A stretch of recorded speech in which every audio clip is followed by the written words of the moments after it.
To be or not to be, that is the question.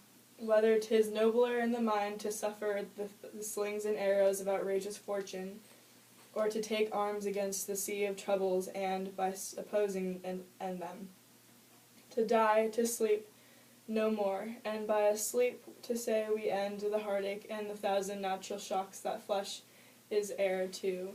'Tis a consummation devoutly to be wished. To die, to sleep, perchance to dream. Aye, there's the rub. For in that sleep of death, that dreams may come, when we have shuffled off this moral coil, must give us pause. There's the respect that makes calamity of us of so long life. For who would bear the whips and scorns of time, the oppressor's wrong, the proud man's continually, the pangs of despised love, the law's delay, the insolence of office, and the spurns that patent merit of the unworthy takes, when he himself might his quietus make with the barest bacchan? Who would fardels bear, to grunt, to sweat under a weary life, but that the dread of something after death, the undiscovered country from whose bourne no traveller returns, puzzles the will, and makes us rather bear whose ills we have, than fly to others that we know not of. Thus conscience does make cowards of us all, and thus the native hue of resolution is sicklied over with the pale cast of thought, and enterprises of great pitch and moment with disregard to their currents turn away, and lose the name of action. Soft you now, the fair Ophelia, nymph, in thy orisons be all my sins remembered. How does your honor for this many a day? I humbly thank you well. My lord, I have remembrances of yours that I have longed to redeliver. I pray you now receive them. No, not I. I never gave you aught. My honored lord, you now right well you did, and with them words of so sweet breath composed as made the things more rich, their perfume lost. Take these again, for to the noble mind rich gifts wax poor when givers prove unkind. There, my lord. Ha ha, art thou honest?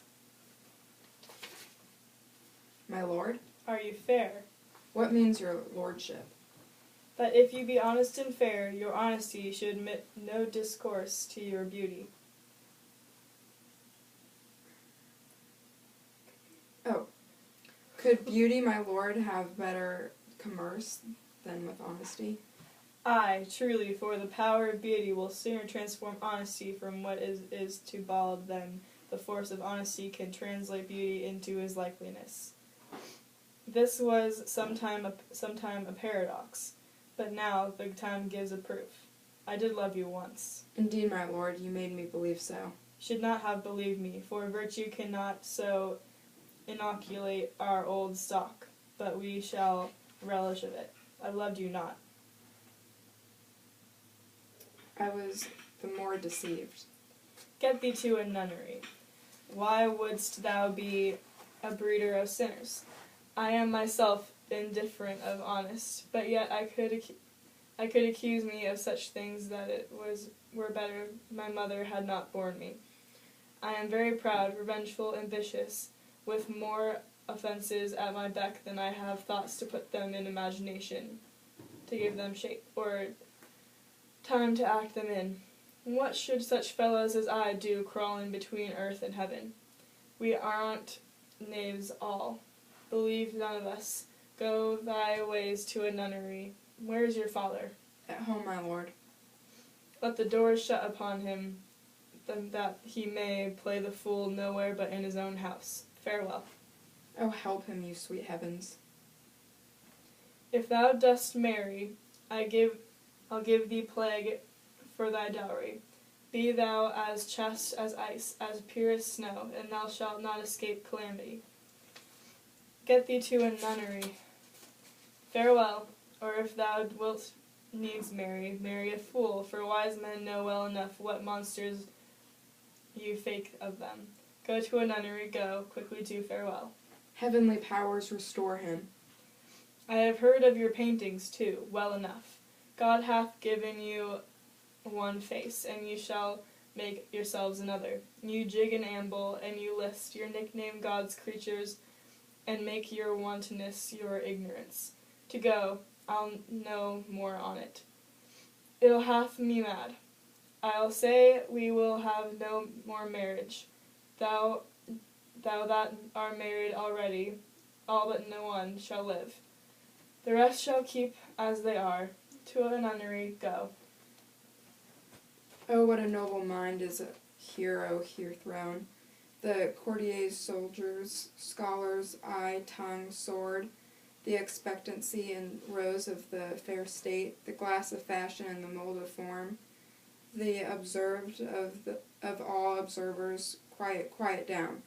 And I, of ladies most deject and wretched, that sucked the honey of his musicked vows, now see that noble and most serene reason, like sweet bells jangled, out of time and harsh, that unmatched form and statue of blown youth, blasted with ecstasy.